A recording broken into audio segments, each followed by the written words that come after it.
I put so much pressure on myself. It's like I keep telling myself, like, if I don't win this show, I'm a failure. But it's funny because at 25, Phil Heath had just turned pro. Nobody in the recent era of bodybuilding has competed on these stages at this age and done with the success that I've had. And for some reason in my mind, that's still not good enough. Maybe I'm too hard on myself. Maybe I expect too much. But then again, you gotta aim for the moon.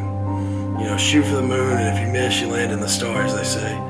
So, that's the way I live my life. I set high expectations for myself, and I set high goals, and I work very hard. It's up to me to put in the work, and if there's one thing about myself that I don't doubt, it's my work ethic. So I think, we did the necessary things, and here we are. This evening after training, I was sitting about 290, so.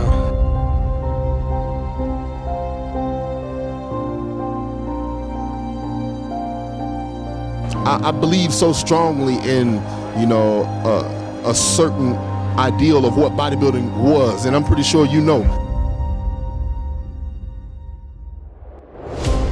There was a time where bodybuilders, just by being a muscular person, you were popular.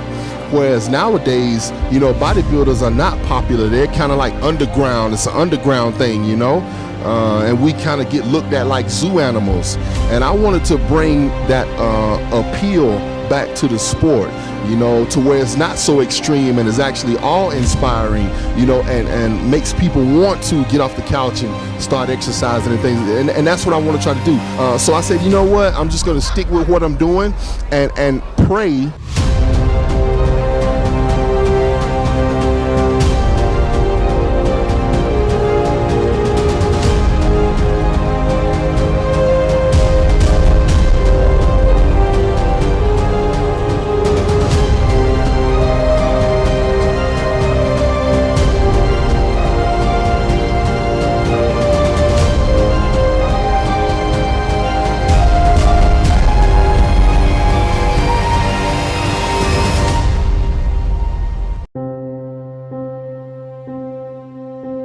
I get asked this a lot, and it's about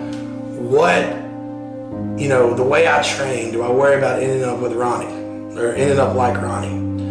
My first response to that is, you mean like Ronnie with 8 Sandows? The 8-time Mr. Olympia Ronnie? You guys see him as crippled. I see him as a legend. So it's a little different for me. Would I trade places with Ronnie? Probably. I'm not going to sell myself short. I would rather be crippled and, maybe whether I win the Olympia or never win the Olympia, and know I gave this my dream, everything I had, than to not have succeeded and wonder, well, what if I would have tried harder? Because I don't want to live the rest of my life wondering, if I gave it everything I got. I want to know I gave it everything I got.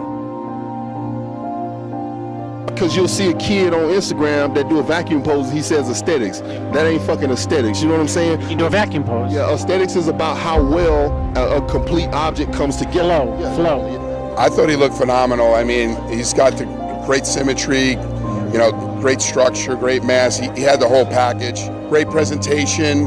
I mean, he was funny as hell. That interview he did with Arnold, that was amazing. So, I mean, he was a well-deserved, Arnold Classic champion. He talked about, it's about all the guys on stage, and he brought every guy there, and that was just a great thing for him to do. I really wanted to honor and appreciate them, and I wanted it to be an unselfish moment for me. Absolutely, and coming in the first runner-up, Dallas McCarver, he seems to be the future of bodybuilding, being only 25 years old.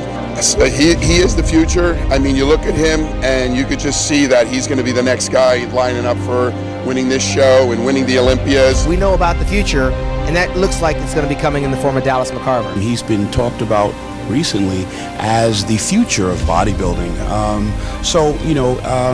I believe with the Dallas McCarver, we can be looking at, something like a Jay Cutler, of 20 years ago.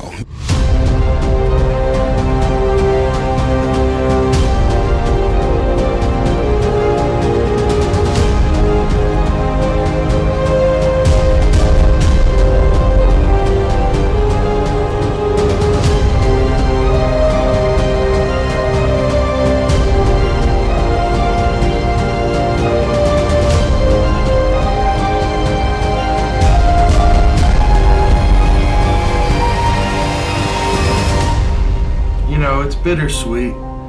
I'm hard on myself, so and for me it's, I'm 25 and I just got, second at arguably the second biggest show in the world. So I should be happy, but at the end of the day, it's not me. It's not who I am. I don't work for second. I don't bust my ass for second.